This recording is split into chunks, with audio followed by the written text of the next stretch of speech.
Hello, hello, hello, and welcome. Listen, I am super excited that you are here with us on tonight. I am Chelsealya Cookie Payne, founder of Payne and Glory Incorporated and the administrator of this particular group, which is Payne and the Pews Mental Health and Ministry. It is a mission, it is a ministry, it is your weekly broadcast, and we meet right here on the bridge. And the bridge stands for, it's an acronym. And let me just share with you really quickly what the BRIDGE stands for. It's B.R.I.D.G.E. And BRIDGE stands for Bridging the Gap, Restoring Hope, Informing and Inspiring, Directing Towards Professional and Spiritual Help, Giving Love, and Empowering and Educating. That is the bridge. And we're excited that you're here. Listen, all month long, if you've been with us, you know that all month long, we have been honoring the fact that it is Domestic Violence Awareness and Prevention Month. All month long, the platform, the way that Pain and Glory even started, stood upon the platform of domestic violence awareness and prevention. But also this month, I did not want this month to go out without us paying some attention. We're gearing up. We're still celebrating and honoring those who are victims, as well as those who are overcomers and survivors of domestic abuse. However, we're going in a different direction tonight, and I'm so elated.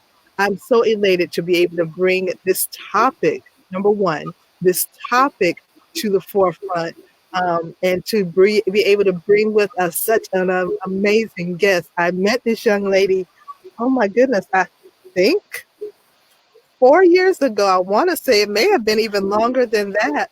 And when I had the opportunity to hear her testimony alone, now even before hearing her testimony, to be honest with you, when I came in her presence, her spirit alone just draws you in.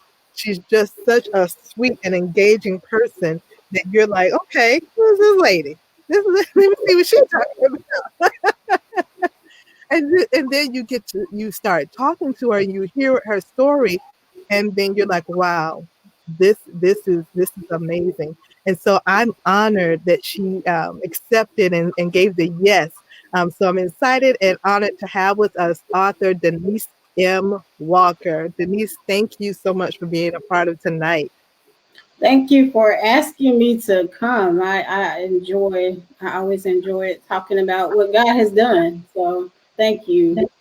Yes, ma'am. And when you say talking about what God has done, listen, the title of tonight's segment is Barren Womb, Not Barren Spirit. And you guys will understand what that means in a moment.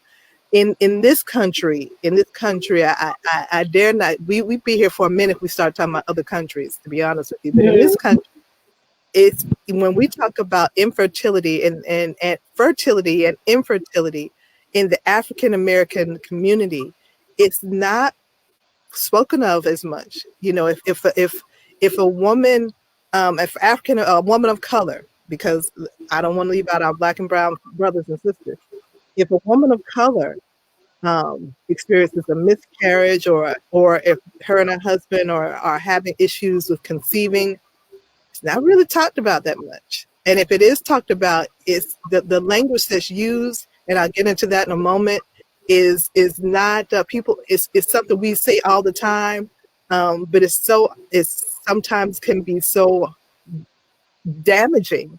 Mhm. Example of what I mean by that, and we'll get started in talking to our author in a moment.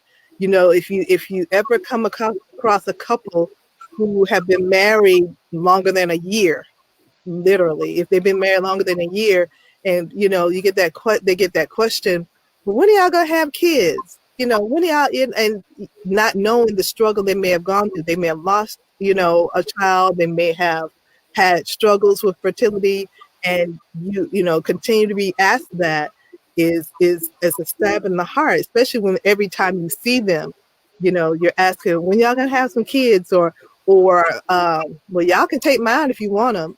That sounds in your mind, but the person on the receiving end is not so much. So we're going to be talking about and dealing with infertility, and we're going to be talking about that walk, and we're going to be talking about the miraculous hand of God and what God can do. And then I'm going to interject just a little bit about the correlation between not just physically barren, how we sometimes internalize that, but that spiritual barrenness that we internalize and we feel as though we are unable to reproduce. So we'll get to that in a moment. But I see you nodding your head, Denise. I see you nodding your head. So those of you who are joining in, thank you so much. I see you all who are joining in. Thank you. I appreciate you so much. Hello, Mama Pat. I see you on here. That you have made my whole night. So let me just read really quickly a little short snippet of our guest speaker's bio. And listen, I'm telling you, when she has time to sleep, I don't know. Maybe she might be taking a nap now because when she has time to sleep, I don't know. But let me just let you guys know. As many others, Denise M. Walker struggled and has walked through many obstacles, struggling to overcome depression, rejection, and fear from youth to adulthood. Today, with Christ, Denise can be described as nothing less than an overcomer. Denise M. Walker is a minister, a wife, a mother, a podcaster, experienced educator, and entrepreneur. She's educated youth for over 18 years and served in the field of education for nearly 22 years. I don't even look old enough for all that. Has been serving middle school youth and mentoring preteen and teen girls. That alone deserves a hand clap. Jesus. She is the founder of Hope in Christ Ministries Incorporated and the owner of Armor of Hope Writing and Publishing Services, LLC. In addition, she is the creator and facilitator of the Hope in Christ Book Club Facebook group, the host of Hope in Christ with Denise and Building Literacy and True and Identity podcast. Her ministry's mission is to lead others to the truth of Christ, building literacy, and assisting us individuals in walking in their true identity in Him. Denise has written several blogs on her Hope in Christ Ministries platform. To date, she has penned 5 books, 2 Bible strategy journals, 2 young adult Christian fiction novels for teen girls, My True Identity series, and a journal for aspiring Christian writers. She has also co-authored several anthologies. Listen, I just said I don't know when she has to sleep, but I want to dive into this. I want to dive into this because I'm gonna jump ahead and then and you'll see where I'm going, Denise. I'm gonna jump ahead and then I'm gonna go backwards for a moment. Okay. I was just before we came on live, I was sharing with Denise how I'm reading her latest, oh goodness, I don't even want to call it book, her her her latest gifting to us, called Barren. And listen, if you have not got it, I encourage you. We'll have the link to how you get it. I promise you. I got to, I read the preface. I read the preface and was in tears. I hadn't even gotten to chapter 1. I read the preface and was in tears. But not nothing bad, nothing, but it was just so engaging. The book pulls you in at the preface. How many books do you know that at the preface it pulls you in? So I'm sitting, and then I'm on my knees on the side of my bed reading. Then I'm laying across my bed reading. Then I'm sitting on the floor reading. Then I'm standing up reading. Then I'm walking through my house reading. I'm like, so I get to chapter 2. I believe I'm at chapter 2 by this time, and I'm so into this book because so much of what she talks about I can relate to personally. I've experienced a miscarriage in '99. I've experienced losing a child. He was physically here and he passed away. I've got friends who close friends who desire to have children, but haven't yet. And it made me think of a conversation that I never got to have, Denise. And this is where I'm going to pull you in to tell your story. I had my godmother and my grandmother, my maternal grandmother, never Mm-hmm. had. Now it sounds crazy that I said my maternal grandmother never had children. My mother's adopted, so she never birthed any children. And Mm. so my godmother and my grandmother were best friends. So my grandmother passed away years ago when I was 17. But my godmother passed away just 2 years ago in April. My intent was to go on Mother's Day to go because I had a list of questions to ask her. One of them was, why did she never have children? I wanted to know why she didn't and why my grandmother did, because they were best friends. So I figured she might know. But she passed away right before Mother's Day. So I never got to ask those questions. But that's something that even back then, our sisters didn't talk about, our mothers didn't talk about, our grandmothers didn't talk about. We didn't know this type of thing. So Mm-hmm. it to I still don't know. I asked my mother, she doesn't know. No one really knows.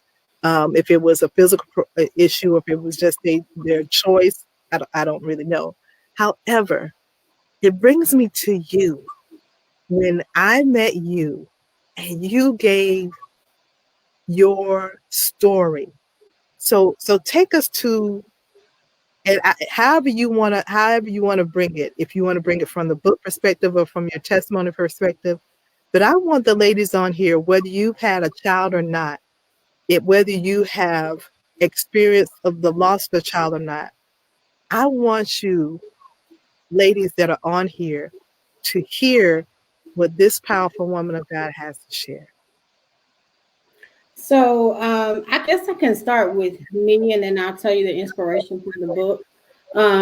So I was in my early 20s, and in my early 20s, my husband and I met in high school, and we got married in our early 20s, and we got pregnant, and I miscarried when I was about 22, I think. And when I miscarried, the doctor first thought that I just had a miscarriage, but then they went in they went in to look into my at my ovaries and things like that, because I had so many issues with my cycle. And so even from a teenager, I mean, it was so bad where I would just like get so sick on the stomach. I had to literally have to take lots of ibuprofen. I just had a horrible cycle. And so the doctors, they really wanted to know what had caused the miscarriage. And so when they went in, they found what's called endometriosis, which is scar tissue that forms outside on your organs, over your ovaries, over your uterus, and just different places. And they don't really know, other than they said that endometriosis can get worse when you have surgeries, because your body builds up scar tissue in that area. And so that's what they were thinking happened, because I had a major surgery when I was like an infant, but I guess but it was in my stomach area where I had the surgery. And so they believed that, that was the cause of the endometriosis. And by the time they looked in to see it, it was too much of it.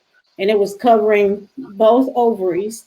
And she just told me, me and my husband, that it was just going to be a miracle, short of a miracle, to even have another child, because they told us what endometriosis was. And at the time, they really didn't know where it came from. They have more research now, and they say it can form in just different parts and different areas of the body. Even I know when I finally had when I finally had to have a hysterectomy in 2016, it had covered my bowels and my bladder. And so it had gotten really, really, really bad. And so, but So, so can I ask you one quick question? So during this time, you're in your 20s. So endometriosis, because even in your book, I learned something, and from you telling your testimony, I learned that, because in my mind, in my limited understanding, I just thought endometriosis only affected your reproductive organs, but you just said, your bowels and, your bladder. So now, I can imagine, I know how, well, I don't know, but I've heard how painful endometriosis is just in general. But the added pain of your bladder and that had to be, how did you have to take off work, or were you able to still function, or were heavily medicated? I mean, that sounds like a lot of pain to have to deal with. I actually did sometimes the first day of my cycle, I would have to literally, there were times I had to take off because I was in so much pain. And then when I would, just try to go to the restroom, it was hurting. And so the doctors were like, something's going on. They knew something was more, because I was now having pains just trying to go to the restroom, And so that's when they had to go back in. And later, years later, they had to go back in and look. And that's when they could see just a little bit more, but they couldn't see everything. But I think it was about 2015, or I think it was around 2015. I started having 2 cycles instead of 1. And so the doctor said, no, you can't, this is too much. You can't, your body's not gonna be able to handle 2, cycles. So she was like, we got to do something. So they tried all these different things like laparoscopy and just different things and different medicines to see if it would help. And sometimes it did reduce pain, but it still got worse over time. And So I so, know I mhm. know in your book, you describe it, but for those that are watching, just to encourage them even more to get this book, because this is something. What is a laparoscopy? You say it. Laparoscopy is where the doctor goes in to see in your belly button. They go in and look at, to see what's going on in your ovary area. They have some kind of very small camera where they look at that area and then they decide on a treatment. And so they tried all kinds of different treatments. They wanted me to have whatever this thing was that they insert where it would stop the cycle. But my cycle didn't stop. It just kept coming. And it was coming with a vengeance. So over time, because I became very tired because my cycle was just really bad. I just want to go to sleep. I was in a lot of pain. And so I just finally told the doctor, can you just throw it all away? I don't know. Because by the time God had worked my son, we miscarried when I was 22. And 3 years later, after me accepting Christ, because I believe that was not that God didn't want me to have a child, but he was that situation. Sometimes, as the Bible says, he works things together for our good. So I believe he was drawing me to him because I had a lot of brokenness from my past. And so all of that stuff was compiled on the endometriosis, the miscarriage, and all. I was walking around with all that, but I was trying to pretend like I was happy when I wasn't. And I believe God was punishing me. I really did. I walked around thinking God was punishing me. And nobody said otherwise. So I thought God was punishing me. I thought I had did something wrong. And God was showing me his love, even after the miscarriage. And even after, I would just cry.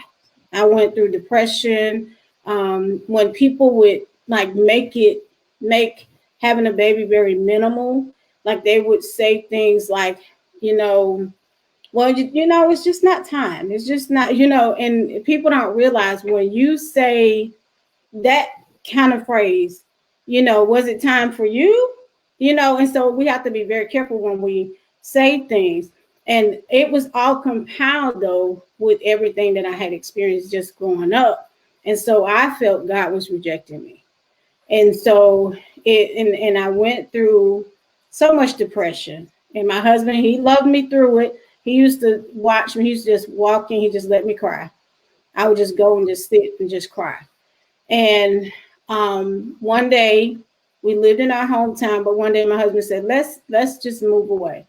Let's go to another place, start over. And we did. We moved to Orlando, Florida. And there is where I met the inspiration, one of the inspirational people in the book. I met her as I was looking. That's when I had a relaxer, and I was looking for get my hair done. But God was setting me up like real bad. He was setting me up. And when I walked into this salon, I didn't know the lady was a minister.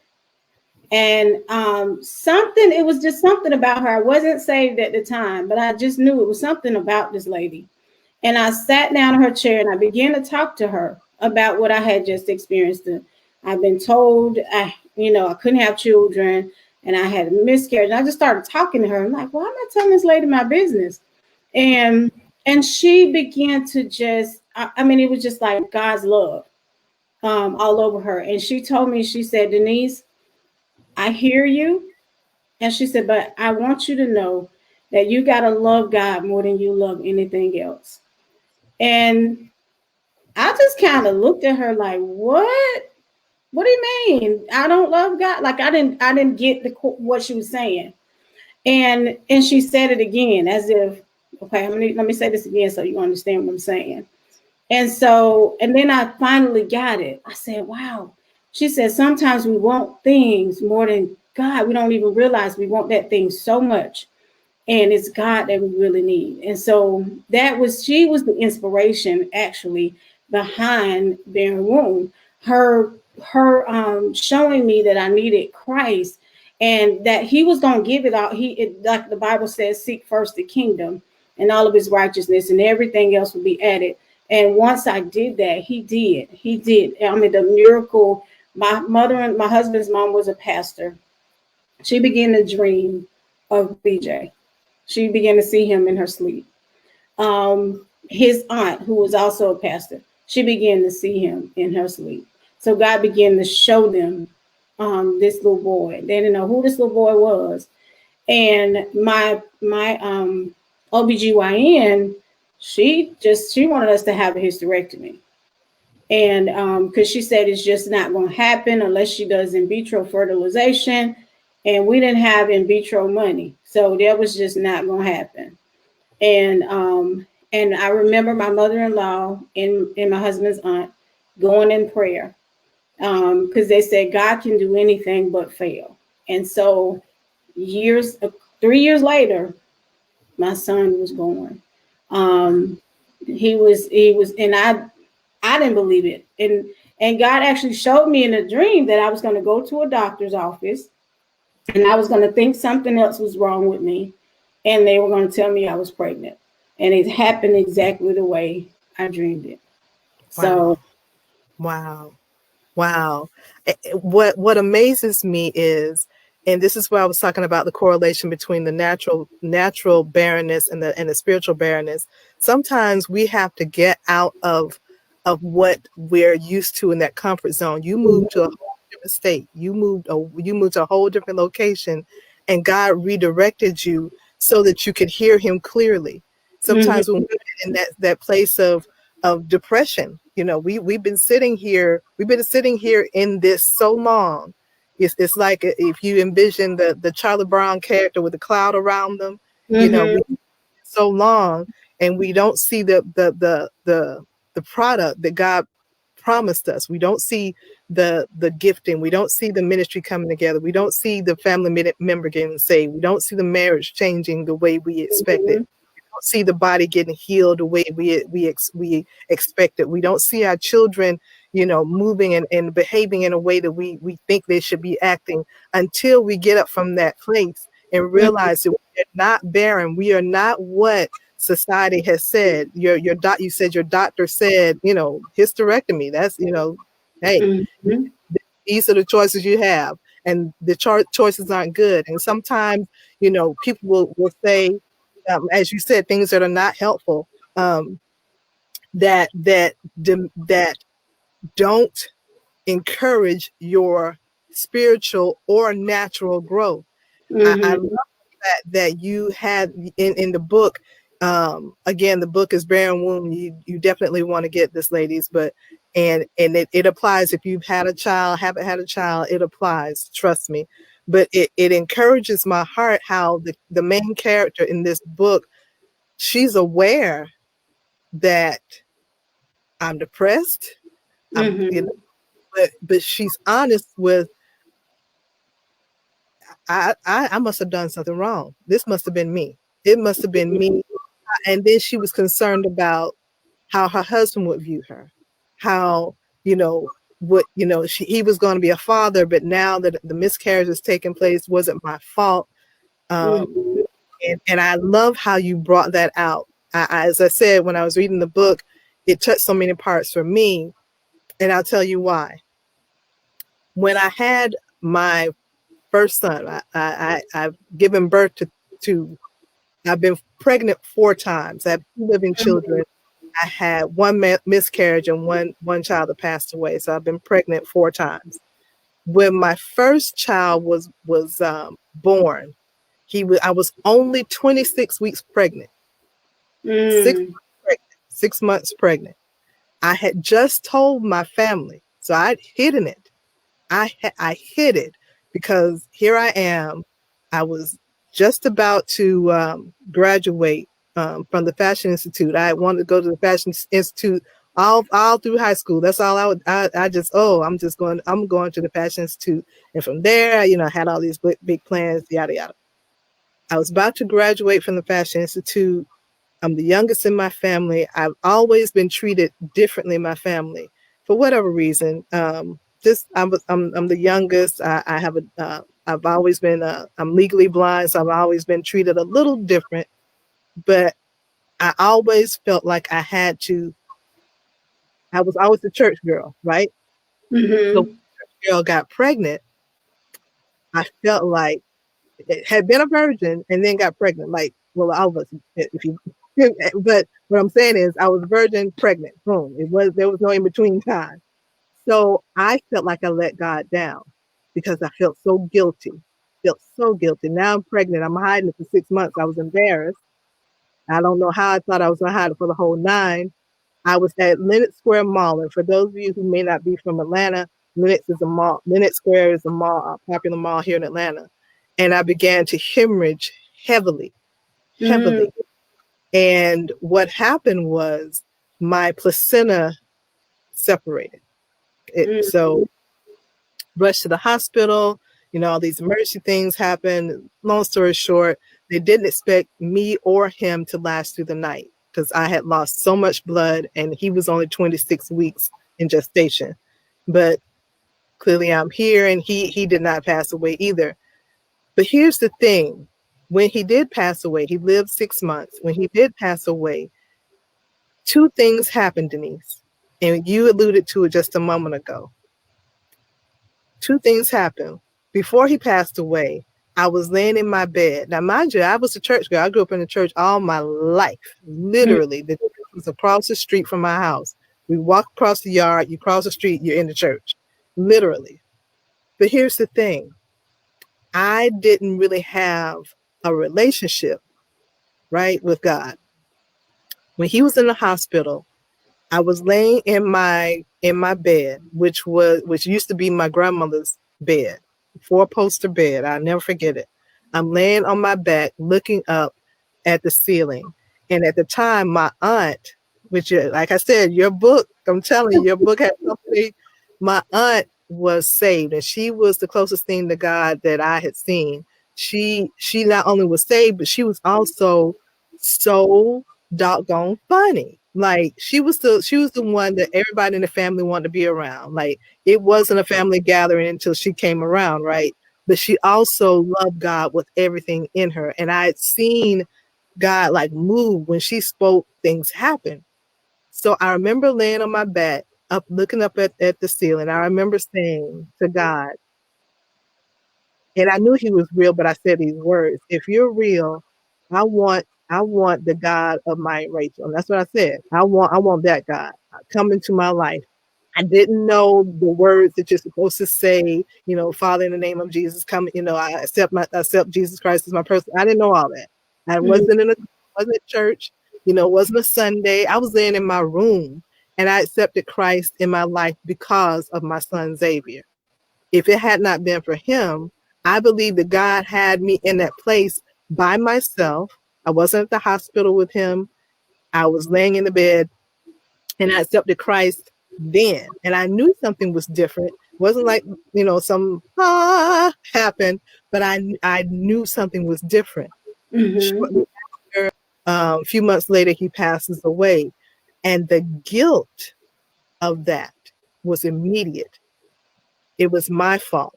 What did I do wrong? I shouldn't have hidden him. All these other things that it's just that comes with the loss. And Mm-hmm. then your book goes into those emotions, even though the character had a miscarriage and my child was birthed, the emotions were the same. How will Mm-hmm. I do? You know, is something wrong with me?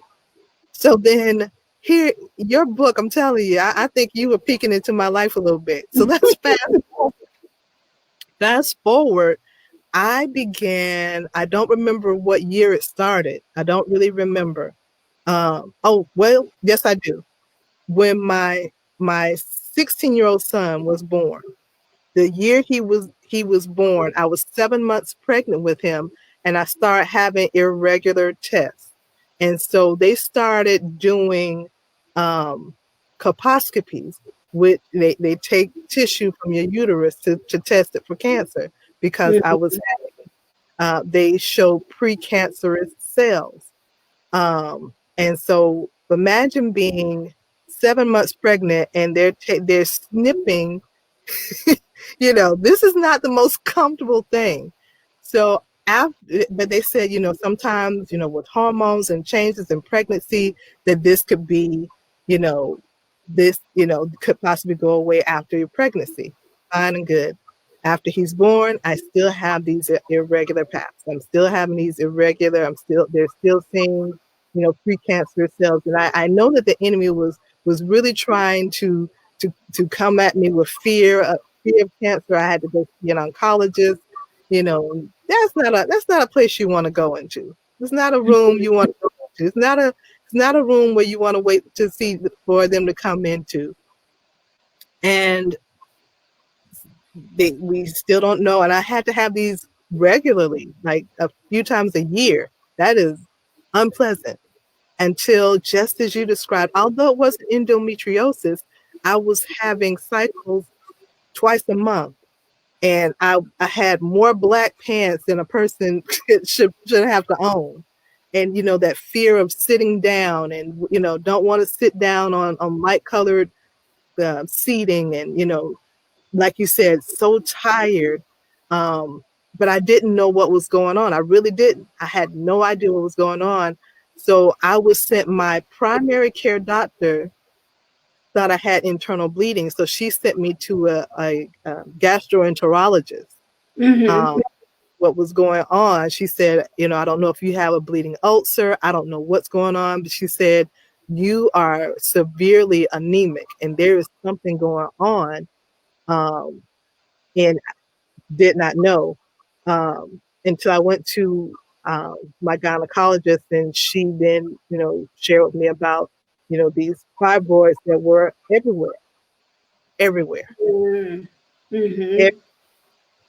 And subsequently had a hysterectomy. One of the things I actually had been against for several years, because it seemed like so many of the African American community, women in the African American community, were having hysterectomies. It's like, what is going on with our women having so many, especially ones under 40? Like, what? Oh. And so I started doing my research, and then I started finding out the correlation between perms and fibroids. I started finding out correlation between certain foods and fibroids, stress and all this. And, so I stopped perming my hair. I, went natural and all that good stuff.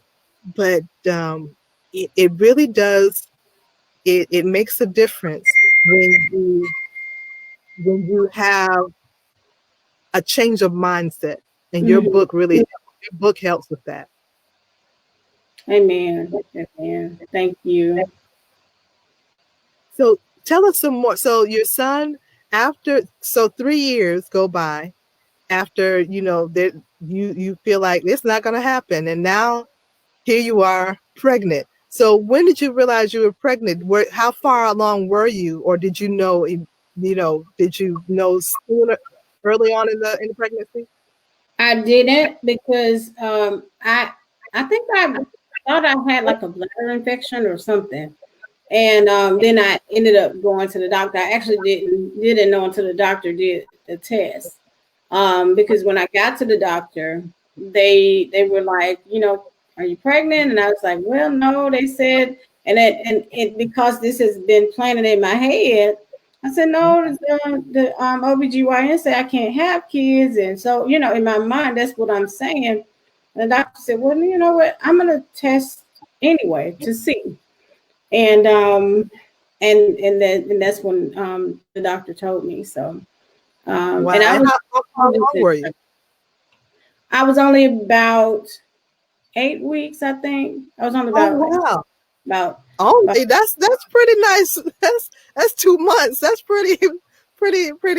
Pretty good. because my So cycle was all over the place, so I didn't really, you know, right, right. um, so I didn't really know, and that's when they told me, yeah. So during this time, so you're about 8 weeks along, and now you're pregnant now. Were you?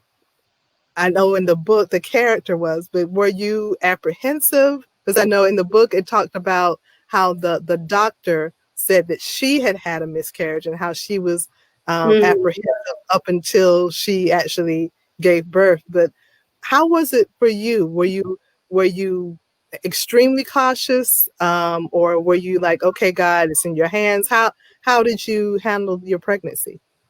I dealt with a lot of fear, because I feared miscarrying again. Yeah. So that's one of the areas God really had to help me. And I began to pray, and I began to speak that I would never miscarry again. I began to speak what God said as opposed to what the enemy was trying to tell me that I was going to miscarry. And then my son, and actually how the enemy works is I can't remember what month I was. I think 5 months. And they did how they do the spinal, or they check for certain things with the Mhm. baby. Right. And and so they began to try to tell me, oh, he's gonna be Down syndrome or something. When they did that little test, and I promise, and people don't believe me when I say this.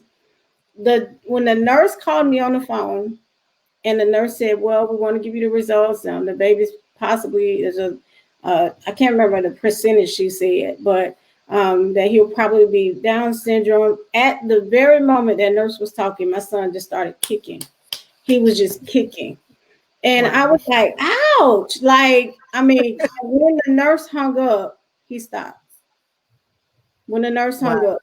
And I called my husband on the phone. I told him what the nurse said. And he said, you tell her that if God gave him to us, that he's going to make a way for us to take care of him. And so we began to trust God that he was going to be fine, and he's fine. And he's fine. And so it was a lot, but it was overcoming a lot of fear was one of the biggest things I dealt with. Was if I spotted, I was like, oh my God. And so I had to continue to pray because it was just so much fear. And I actually did go in labor um, at the end of the 8th month. So he was born early. Oh Um, wow. Okay. At the end of the 8th month, I went in labor, and he did have to go into the NICU and all of that because they wanted to make sure his lungs were clear. And I just said, Lord, this child must be getting ready to do something awesome in the earth because the enemy continues. But then I was reminded of when I was a child, how the enemy tried to take me out when I was an infant. And so and I said, God, we just, just continuing to pray and cover and pray and cover, knowing that God is, He has a plan for our lives. So, I mean, it's just the awesome. He's just awesome in I all of. love it. I love it.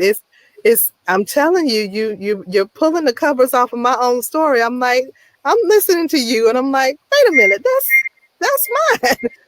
What's interesting is, so I told you that my son was born 6 months I was 6 months pregnant. So he was born September 26th. He was supposed to be born in December. The very next year, so I gotten to know all the nurses in the NICU when he passed away. I gave I sent them all gifts. I hand wrote notes to everybody. I knew every nurse, all the shifts. I knew every nurse. Mm, 1 year and 1 day later, I'm in the same hospital giving birth to my daughter. So I gotten pregnant again, which it still is a mystery to me because I was terrified. So, that alone is a miracle.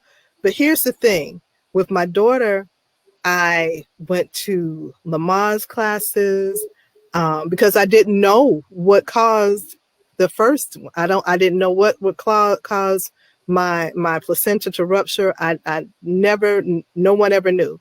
So I went to Lamaze classes. I was very cautious. I was eating. My mother and grandmother, godmother, had me eating beets and stuff, healthy stuff that I didn't want to eat, but I was eating all these healthy things. My daughter came completely full term. She was born. I did the Lamaze, so I didn't even have any drugs or any kind of, all of that. She was born exactly 1 year and 1 day later. So their birthdays, September 26th, September 27th. I'm standing in the bathroom of the hospital with the IV pole, and I'm standing in the mirror. And I can't close the door. I wasn't doing anything. I don't know what I was doing, but I wasn't using the bathroom. But I had the IV pole, so it wasn't coming across the threshold. So at the hospital, like most hospitals, the bathroom door is close to the exit door, the door. And this nurse comes in, and I could see her in the mirror behind me. And she calls my name, and I said yes. And she says, I saw your daughter down in the nursery and she's beautiful. I said, thank you. And she says to me, God has a way of healing all wounds. mm, I had never seen her before. I didn't know her name. I knew everybody's name. And it had only been a year. I didn't know her name. She didn't look familiar. I turned around, and by the time I turned around, there was nobody there. I stepped into the hallway, and there was no time for her from me taking 2 steps to go into the hallway. There was not enough time for her to get into another room. I looked both ways. There was no one there, and I never forgot that this nurse told me God has a way of healing all wounds. And I remember telling her, thank you. And I grabbed the pole and I turn around and there's no one. And my daughter to this day has truly been a blessing. She has truly blessed my life. She is now 31 and has truly blessed my life. Um, so let me ask you this: how old is your son now? he's 16. He's He's 16. The 16-year-old promise. Wow, mm-hmm. that is amazing. That is amazing.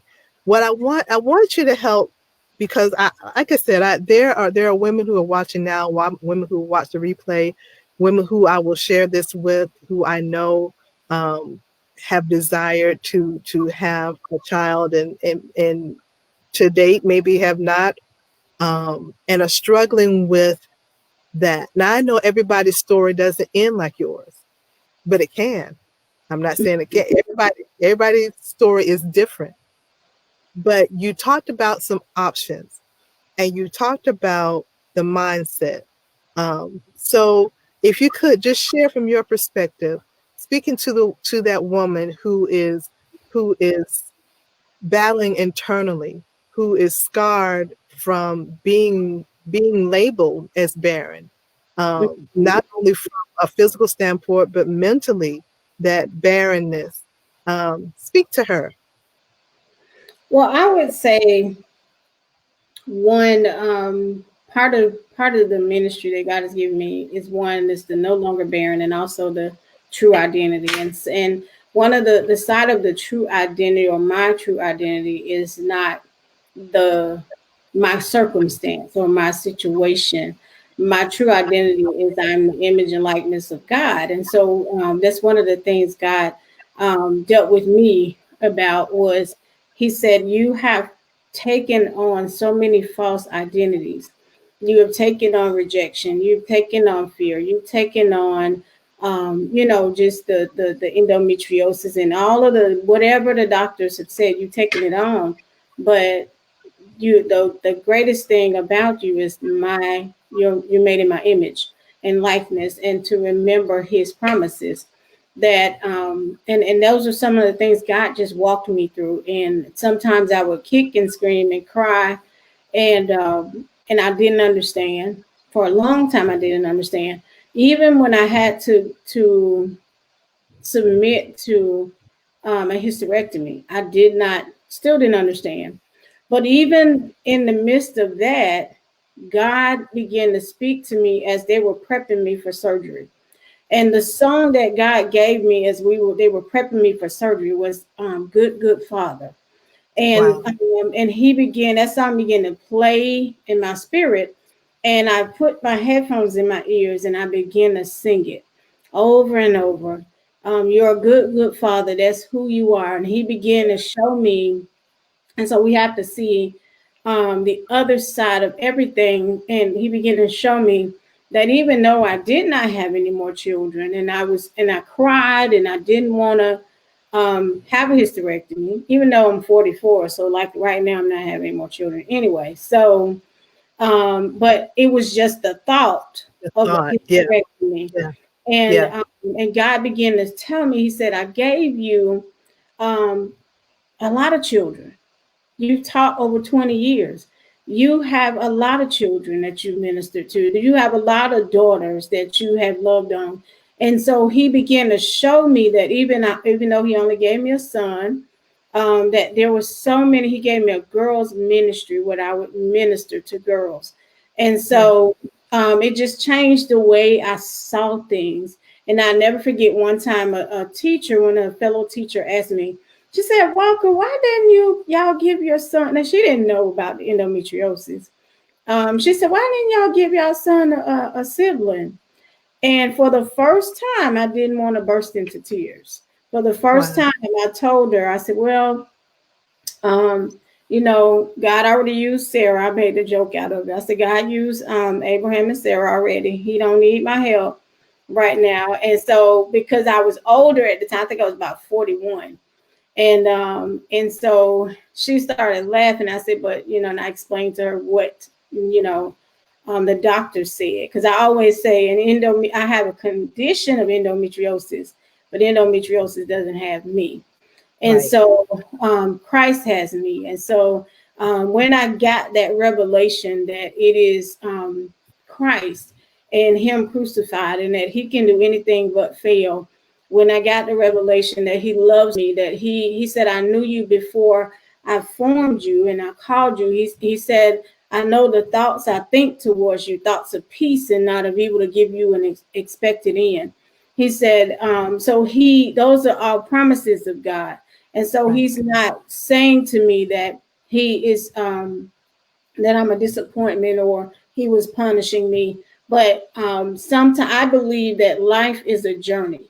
And I believe the journey that we take in this life is to Christ. And that when we Right. step on the other side, that Christ is who we're going to see. And how He gets us to Him is all up to Him. And so now I understand that. And so when He gave me the book, Barren Womb, you thought you were crying. I'm a Oh. Lord. Listen, my Woo. editor, she sent it back to me, and she said, listen here, you don't have enough. You got to dig deeper. Like, because I did not want to touch it. God told me to write, and I was going to be obedient, but it wasn't the, I wasn't really getting to her emotions. And so Uh-huh. the editor, Uh, she told me, she said, listen, I need you to add some more because it's not. And I was like, God, but I really don't want to deal with it. I don't want to talk about it. And so he was healing me even in that. When I wrote, wow. there was two books that God really healed me, began to heal me, was Hannah's Hope when I wrote the teen girls book, and Barren, because I didn't want to deal with my condition of having a miscarriage and being diagnosed with endometriosis. I didn't want to talk about it to everybody, and Right. and I Right. and I wondered kind of in the back of my mind if my husband would, how he would feel about it. But he's very supportive. He supported everything I've done, and so I'm just so grateful that I understand who I am, and if I can share what no longer barren means, um, the the the first part of it is, so I'll teach it in a workshop, but it's no longer, and then the B is believing, the A is accepting, the R is reaching for, and then the other R is, so reaching for and receiving any empty needs. So when we have empty needs, those things that we think we need, it still brings emptiness to our lives. And so it's so when I walk around, I remember after I did the book launch, some of these people, I went to, my husband took me to dinner because it was my birthday weekend. And people kept looking at my shirt like, what does that mean? Because it said no longer barren. And so I was like, just Lord, just let them ask me what it means so I can Yeah. tell them Yeah. that this Yeah. that you're no longer taking on empty stuff, the things that you think are going to fuel you, the things that, sometimes it's not that God doesn't want us to have children, but he wants to fill us so that, Yeah. and the children is not what, the baby is not what fuels you, it's Jesus that fuels us. And so he wants to fill us with him, and then he'll add everything else he has for us. So I just wanted to share. I listen. There's some things while I was reading your book that God was sharing with me, and I'll share with you offline. But I'm telling you, when I was reading the book, so I have it here on my Kindle, and I'm gonna hold it up closer. So, ladies, if you have not already gotten it, and we'll have on here the link of how to get it. Um, this is an amazing read. It is amazing. So, Denise, please share with us how we can get our hands on the book. Before you do that, I want to kind of, there have been some comments that have been coming through that I want to share with you. Um, and this one comes from our dear precious Elizabeth. She says, "My mom was buried under a burning house at 6 years, at 6 years old, and suffered internal burns. They labeled her as at Barren at 6. To her Mm, surprise, she became pregnant at 22 years old. She eventually gave birth to 7 children. amen. Listen, tell me God isn't real. Listen, she says, she goes on to say, I'm no longer believing and accepting anything that doesn't come from God. Amen. I love it. Yes, indeed. I'm telling you, this conversation tonight, I'm telling you that was powerful. Um, there's comments of how this is powerful, and I'm looking. We're broadcasting on 2 different platforms, so I'm looking at the 2 different Mm, platforms. But listen, this is amazing. Your message of hope, your message of strength, resilience, the power and the anointing of God, the resiliency and the power behind trusting God when it doesn't literally feel good and when it doesn't emotionally feel good. You have put a such a powerful voice to this. You have brought this to life. I'm telling, like I was telling Denise earlier that I was reading. I was at a part of the book, and my daughter came in and asked me something, and I'm just crying. She's like, "What's wrong?" I guess, with everything going on, she wanted to make sure that everybody was okay. With everything that's going on. She's like, "What's wrong?" I'm like, no. It's just a book. Just a book. No, nothing's happened to anybody. It's everything's good. And she's like, "Yeah, your eyes are just so red." I'm like, "This is really a good book." But I'm like I said, I was walking around with the book. I was on my knees with the book. I was laying across the bed with the book. So I mean that goes to show when there's something good, you just really don't want to put it down. It's like a good meal. You'll walk around with a plate. If you're at the cookout, you'll walk around, you'll sit down with it. It doesn't matter when you're eating a good meal. So tell us how we can get a hold of some of the great things that you have. And I'm going to be scribing it right here so everybody can get it. So all of them are on, and I can share each one. All of them are on Amazon and also at my website. My website is www.denisemwalker.com, and they can order them there. There's a youth page on my website, and then there's the women's page. I believe Barren is on the landing page. Awesome. Barren and Hannah's Heart, because they were the two ladies. So I have, if I can, share the different ones that I've written. Please do.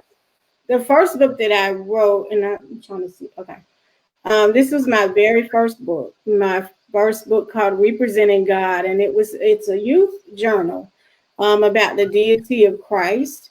And when I wrote it, I teach English, so God gave me this vision for taking English strategies and helping people be able to read the Bible and take those strategies and be able to break down the scriptures for themselves. And so Representing God basically focuses on the deity of Christ, and so it has all of these different activities in it that help the youth. And I actually did do a workshop with it with teens and a group of girls. They loved it. They said they got more out of it by doing activities instead of people just telling them scripture. So they got more out of it. And then these are my two teen book babies. This one is Hannah's Hope, and Hannah's Hope is actually this is probably my bestseller before Barren came out. Hannah's Hope is based on my story, both of them. Hannah's Hope and then Hannah's Heart is I don't know if you can see it with this light, but this is Hannah's Heart. And they're both a sequel. So this is book one, and then this is book two. And they're about Hannah. They're actually about the same Hannah that's in Barren womb. Hannah is an adult in Barren womb. And so God gave me the vision for that. When I began writing Hannah's Hope, he gave me the vision to write to that one day I was going to write her as an adult and show that when we don't deal with what's our past, what is in our past, and when we don't heal from our past, it all comes crashing down in our adulthood. So that's why she's still the same character. I prayed to change her. God wouldn't let me. He said, nope, that's the character. And so is the second one Hannah's Heart? Hannah's Heart. The broken. Okay, let's make sure I got Hannah's Hope. I remember that one. So I got. Yeah, this one is the real thick one, and it's actually I'm so grateful. It I think it was in May. I entered it into a contest and a book contest, and it won first place. And so it's Hannah's Heart, yes. So that's the Two Girls series, and then the script is my business book. It's on Amazon, but I use it to help coach people through as they're writing. So it is specifically for Armor of Hope, but people can still, because it's a journal. I always create journals as opposed to just somebody just go read something. So the script is about helping you get past you and your fears and get to writing. So that's the script. And I love then it. one of my favorites, which I'm excited because tomorrow night I'll be teaching a Bible study with this one. Is this English class or Bible study? I got invited to teach a youth Bible study, and it's like representing God, but this one is all English strategies but it's with a Bible twist to it. So that's what is this English class or Bible study is. Excellent. So you have a question here, and it asks, "Can I get an autographed copy?" So would they request that from your site? My website. And they can just, when they go to PayPal, they just put that they want an autograph copy of it. And then, of course, now this was my sixth book, which is Barren. It's my book 6. And I'm telling y'all, have some tissue beside you. and I've It's written the good. outline for the second one. I've written the outline because it's going to be, God wants it to be called the Redemption Series. So Oh, I the love it. second I love book it. is already, I've already outlined the second book. So it takes me a minute to write fiction because you got to make sure, like, who was that person again and where were they, where they live. So you got to make sure you get the fiction part right. Right, right, All the right. components right. So I am working on that book, the second one. Awesome. I'm in agreement with Elizabeth. Elizabeth says that she needs the script too. I'm in agreement. I want to get the script too. So Elizabeth, you and I are in the same boat. I'm gonna have to get it out. I'm a journal fanatic. I just bought a bunch of, and it's ridiculous. It's ridiculous. I just love journals. Actually, I just bought another one on Amazon the other day. It hasn't come yet. I forgot about that. But I mean, it's awesome. Let's see. You have another question. Let's see. She says, is PayPal the only form of payment? No, I do have a Cash App as well. I do have a business Cash App. Let me hold on. Let me grab it. Let's see. It's on my phone. Hold on. Business.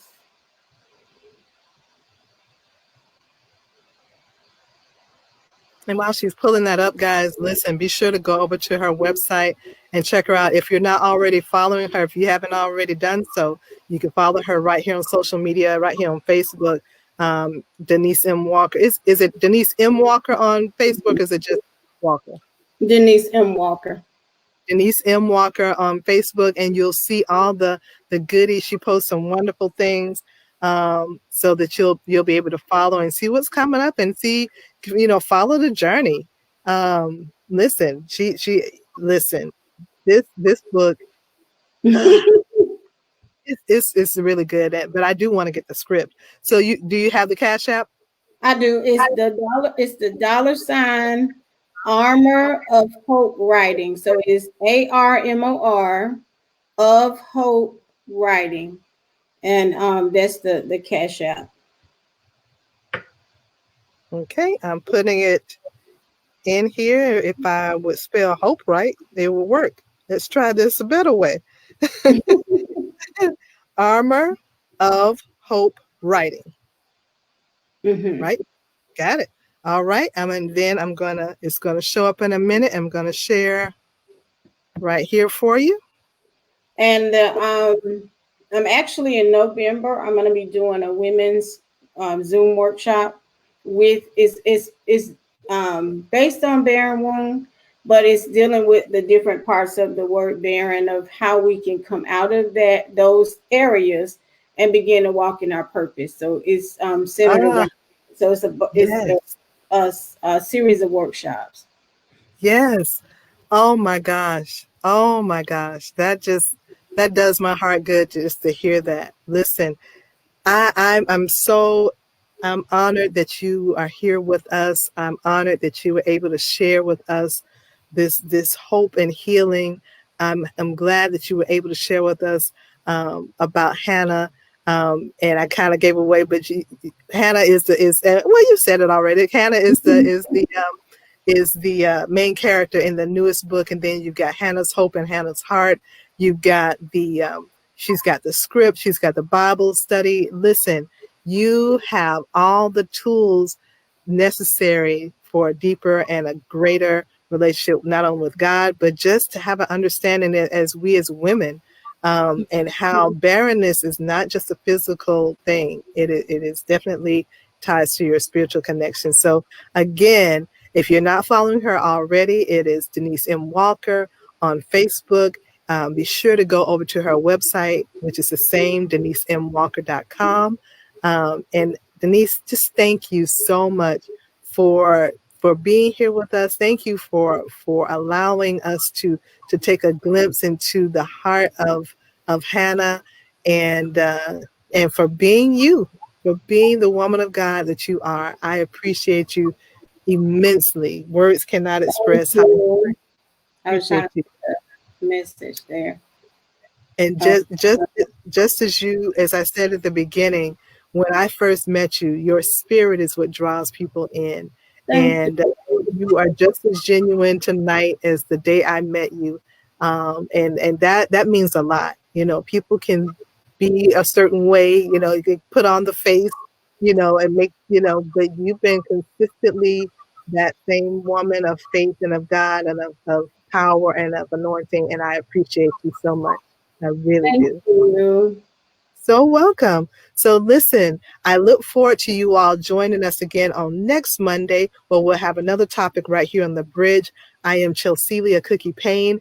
Also, switching gears just a little bit, on Friday, this coming Friday, you'll see me in two places. So Friday at 6 o'clock p.m., I'll be doing my book launch. It's not going to be on this page. It's going to be on my Epitome Coaching page. I am releasing a book called The Amazing Advocate: A Parent's Guide to Helping a Child with Learning Disabilities. Trust me, you want to be a part of this. If you're a parent, an educator, if you are a grandma, an auntie, a cousin, a grandfather, it doesn't matter, with a child from preschool to college age, you want to be a part of this book launch. It's going to be great. That's at 6 o'clock. At 7 o'clock on the same day, on the 30th, I will be a part of Journey to You, a live broadcast that is being hosted by Pastor Marlon Thomas. So I will be busy on the 30th, but I'm so excited. I'm elated for what God is doing. So Amen. be sure to follow me, and you'll see when I go live, and how God is moving and blessing. And also, as you're following Denise, you'll see the things that she has coming up. And as she said, she's got a Zoom workshop coming up. Let's support her. Let's be a part of that. And you'll see that it will be well worth it. It will be well worth it. So listen, everyone, have a wonderful, wonderful evening, and we'll see you on next Monday right here on the bridge. Thank you. Thank you.